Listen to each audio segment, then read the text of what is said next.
फूफा के पास पैसा वगैरह तो होगा? वही देखिए, होगा, मैं नहीं जानता, हो यकीनन होगा, लेकिन मैंने उन्हें खर्च करते कभी देखा नहीं। 3 कमरों का घर, 40 आप आदमी। 3 क्यों कह रहे हैं? आप 3 क्यों कह रहे हैं? आप 2 कहिए। एक कमरा तो ऑलरेडी था ही ना उनका, फूफा का और फूफी का, तो रह गए 2 कमरे, उसमें 35 आदमी ठहरे हुए हैं। और 2 गुसल खाने। बिल्कुल 2 संडास, मैंने जैसा शुरू में आपसे अर्ज किया। और जो आपका कमरा था उसमें आप चारपाई आदि में खड़े थे। चारपाई पे अर्ज किया ना, मैंने बताया ना कि चारपाई के ऊपर उन्होंने लिख दिया था इंडियन गेस्ट, और पंखे के ऊपर लिखा हुआ था गेस्ट फ्रॉम लाहौर। उसके नीचे का तकरीबन 8 लोग थे, अफराद जो लाहौर से आए हुए थे, मेहमान ठहरे हुए उसी एक कमरे में एक चारपाई के पीछे गेस्ट फ्रॉम इंडिया जी, और पंखे के ऊपर लिखा है गेस्ट फ्रॉम लाहौर, 8 आदमी। अवश्य अवश्य, बिल्कुल। अब क्या है कि पंखा चलना शुरू हुआ, वो पंखा भी उन्हीं के नसीब में था, उन्हीं को हवा मिल रही थी और हमें तो हवा भी नहीं मिल रही थी। खैर साहब, अब हम क्या बताएं आपको कि वो जो 8 थे लाहौर से आए हुए मेहमान, उनमें 4 तो ऐसे थे कि उनके खर्राटे ऐसे थे, अगर आप सुनते आपको महसूस होता जैसे कोई खरगोश जो है वो किसी शेर को भंबोड़ने की कोशिश कर रहा है। तो अज़रा बार बार चीखती थी कि जिहादी आ गए। अब ये अजीब सूरत हाल थी वहाँ पर। नहीं तो नहाने धोने का क्या होता था? अरे भाई, धोने के लाले पड़े हुए थे वहाँ पर, 2 संडास, 35 आदमी, नहाने के लाले पड़े, धोने के लाले पड़े हुए थे। आप नहाने की बात कर रहे हैं? खैर साहब, तो जहाँ आप चारपाई के पीछे जो आपका कमरा दिया था उन्होंने गद्दा डाल के। मैं बता रहा हूँ आपको। अब ये तो हो गई ना वो 4 जो गेस्ट हैं लाहौर से जो आए हुए, 8 वो लोग, 4 में से जो खर्राटे लेते थे। अच्छा, एक अजीब वहाँ पर एक अजीब तमाशा था। वो ये था तमाशा कि जहाँ पर हमारा गद्दा पड़ा हुआ था संडास के पास, बिल्कुल उसके साथ उन्होंने एक शीशा लगाया हुआ था। अच्छा, शीशा आधा टूटा हुआ था, वो टिका हुआ था बस किसी तरह। अब क्या है कि जो भी संडास से निकलता था नहा धो के, अब वो कंघी करने के लिए खड़ा होता तो शीशे पे, अब शीशे ज़ाहिर ऊंचाई पे हो गया था क्योंकि टूट गया था। तो अब वो क्या करते थे, वहाँ गद्दे के ऊपर जहाँ हमारा गद्दा था वहाँ खड़े होके उस पर करते, कभी मेरी चीख निकलती थी, कभी अजरा की चीख निकलती थी। वही कभी वो हमारे पेट पे खड़े हो जाते थे, कभी वो अजरा के पेट पे खड़े हो जाते थे। बड़ी मुश्किल से, कठिनाई, बड़ी कठिनाई। तो यहाँ शहर में आपका कोई और जानने वाला नहीं? हैं, एक अजीज़ हैं, वहाँ का नाम है उस जगह का जहांगीर रोड के करीब वो रहते हैं वो। और उन्होंने मुझसे कहा कि भाई आप वहाँ आ जाइए, अजरा भाभी को लेके हमारे घर आ जाइए। और मैंने फूफा से कहा कि भाई वहाँ उनका घर है, खाली है, जाने दीजिए वहाँ। फूफा भड़क गए, कहने लगे कि अगर तुम उसके घर में गए तो मैं अपनी जान दे दूँगा। 3 कमरों का घर, 35 आदमी, 2 आदमी, मतलब एक कमरा फूफा फूफी का। हाँ। 2 कमरों में 35 आदमी रह रहे, बिल्कुल। 2 गुसल खाने। शादी हुई? जी, शादी हुई, फंक्शन वगैरह जो थे? हुई साहब, शादी हुई। और यूँ समझ लीजिए कि 4 फंक्शन थे ऊपर तले। बिजली थी? बिजली नहीं, कहाँ आपके यहाँ पर बिजली आती कहाँ है? बिजली गायब। 4 फंक्शन, यानी ढोलकी, मायूं, मेहंदी और वलीमा। और फिर उसके बाद ये हुआ कि बारात जो थी वो जानी थी मलीर। अब यूँ समझ लीजिए कि ये बनारस चौक से मलीर इतनी ही दूर है जितनी दूर से बनारस से बदायूं। हमें तो यही लगा। मुझे तो यकीन नहीं आ रहा है कि 2 कमरों के घर में लाइट नहीं, गर्मी, 40 मेहमान ठहरे हुए हैं। तकरीबन 35 मेहमान ठहरे हुए हैं।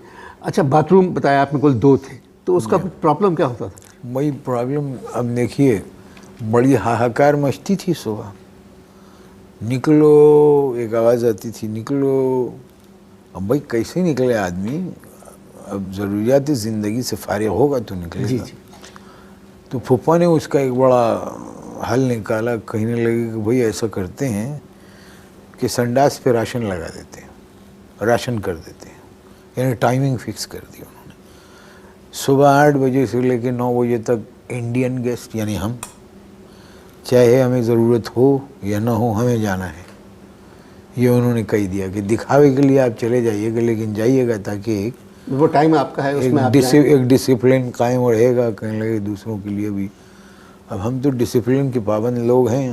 उनका ठीक है, 8 बजे से 9 बजे तक हमारे लिए इंडियन गेस्ट के लिए, 9 बजे से 10 बजे तक के लिए गेस्ट फ्रॉम सक्खर, और 10 बजे से लेके दोपहर 2:30 बजे तक के लिए गेस्ट फ्रॉम लाहौर।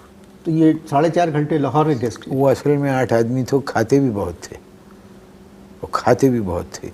खैर साहब, ये सूरत हाल बड़ी गंभीर। अच्छा, ढोलकी का बताएं, ढोलकी क्या हुआ? भाई ढोलकी का क्या बताएं आपको, बस अजीब व गरीब सिचुएशन थी। ढोलकी शुरू हुई, ठीक है, मेहमान बैठे हुए हैं घर में।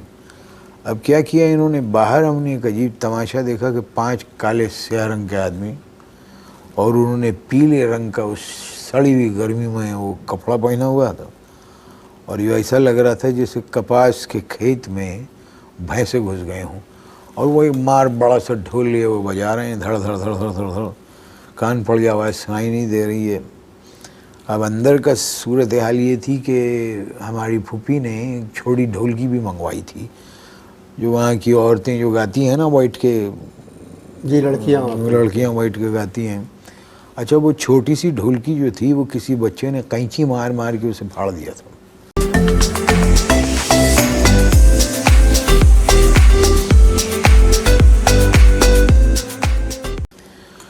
अब जब ढोलकी आई फटी फुस हालत में, तो हमारी फूफी जो हैं वो चराखबा हो गई। और उर्दू जब नई नई बनी थी उस ज़माने में जो गालियाँ बनाई गई थी, उस ज़माने की गालियाँ खूब दी उन्होंने।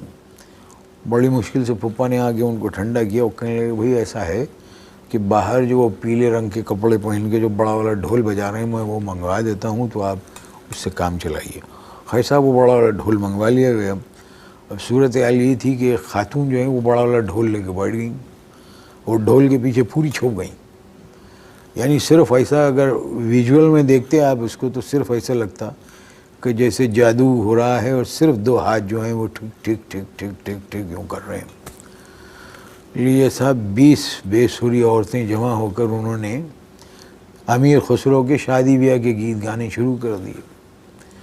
और मैं यकीन से आपसे कहता हूँ कि अगर अमीर खुसरो ज़िंदा होते तो वो गाने सुनने के बाद यकीनन ये कहते कि ये तलाक़ के गीत मैंने नहीं लिखे।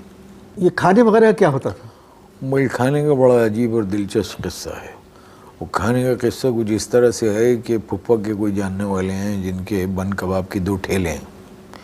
अब उन्होंने क्या किया कि वो बन कबाब के ठेले जो हैं घर के बिल्कुल सामने लगवा दिए।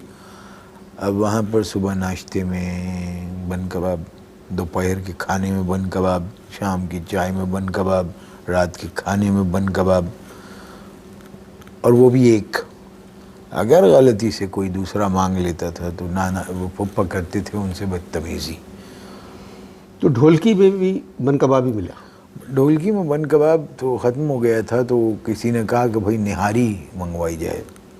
अब हम बड़ा, निहारी तो वहाँ नहीं मिलती, तो हमने कहा वो बड़े शौक़ से खाएंगे, और निहारी की देग लाई गई। अच्छा, निहारी की देग पहुँची है रात को कोई 1 बजे के करीब। अब वो जैसे उनके 3 अजीज़ देग उठा के ला रहे थे, लाइट चली गई। अब वो पहली मंजिल पे उनको लेके जाना था देग। अब वो देग लेके जब चढ़ना शुरू हुए तो एक उनमें उनके अजीज़ थे जिनका नाम था एहतशामुद्दीन। वो एक सीढ़ी मिस कर गए अंधेरे में। अब सीढ़ी मिस कर गई तो पहले तो चीख आई एहतशामुद्दीन की, उसके बाद वो बड़ा वाला भगोना जो है वो गिरा धड़ा भाड़, और फिर एक एहतशामुद्दीन की चीख आई, एम्बुलेंस। लिए साहब एक भगदड़ मच गई अंधेरे में, हाथ को हाथ सुझाई नहीं दे रहा था।